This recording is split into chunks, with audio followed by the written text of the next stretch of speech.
आज के दौर में इंग्लिश प्रोनाउंसिएशन का सही प्रोनाउंस किया जाए, इंग्लिश वर्ड्स का करेक्ट प्रोनाउंसिएशन करना एक इम्पॉर्टेंट फैक्टर है और आपके इंग्लिश प्रोनाउंसिएशन का एक इम्पैक्ट पड़ता है रीडर पर।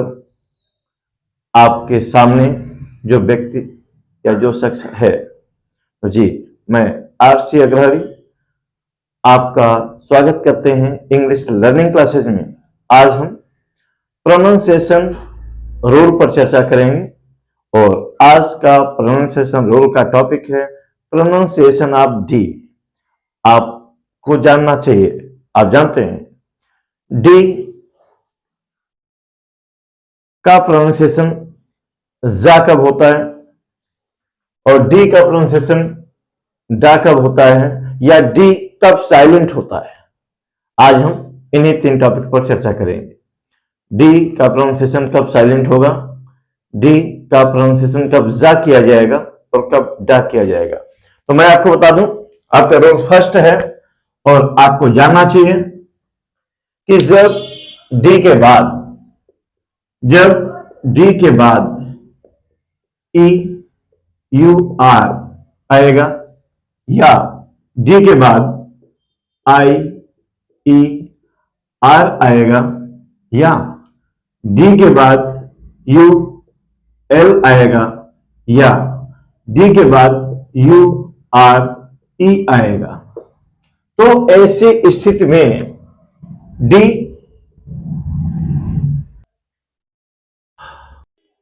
तो जी आपने देखा कि जब डी किसी शब्द में आए, डी के बाद यू आर ई का प्रयोग हुआ हो या किसी शब्द में आए डी के बाद आई ई आर आया हो या डी के बाद यू एल या यू आर ई आया हो, तो ऐसी स्थिति में डी का प्रोनाउंसिएशन जा होता है। आप एग्जांपल में ये देख सकते हैं, यहां डी के बाद यू आर ई आया है, यानी कि इसका प्रोनाउंसिएशन ग्रंजर है।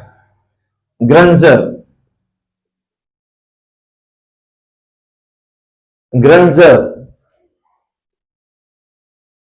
डी के बाद आई ई आर आया हुआ है, तो यहां पर सोल्जर और ग्रेजुअल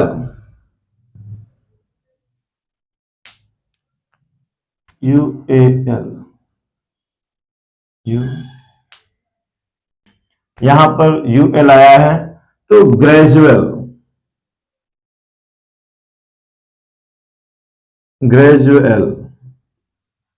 और ये प्रोसीजर है। तो आपने देखा जब डी के बाद E U are I E R या यू ए एल या यू आर ई आएगा, तो ऐसी स्थिति में आप डी का प्रोनाउंसिएशन जा करते हैं।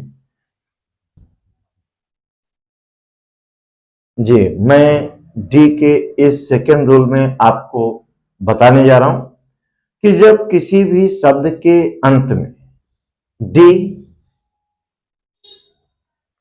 T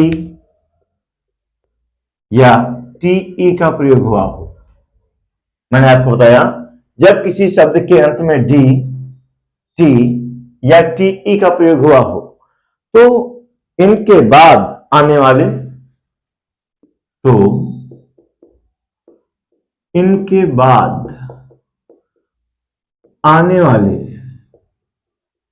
past marker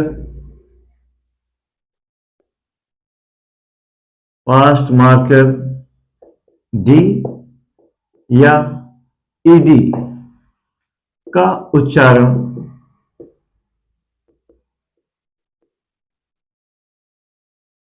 ईड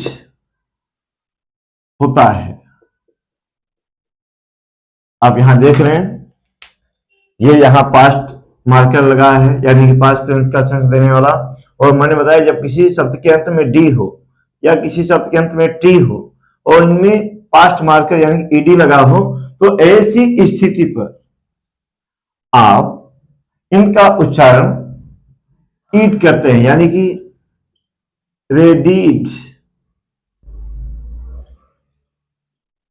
wait weighted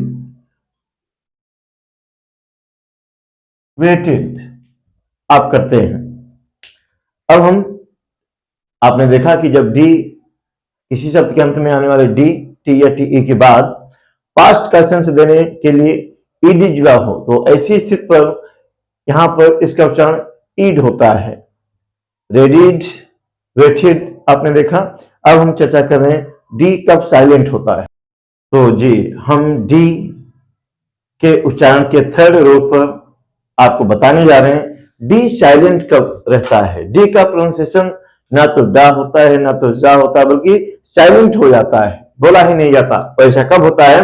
तो याद रहे जब डी के बाद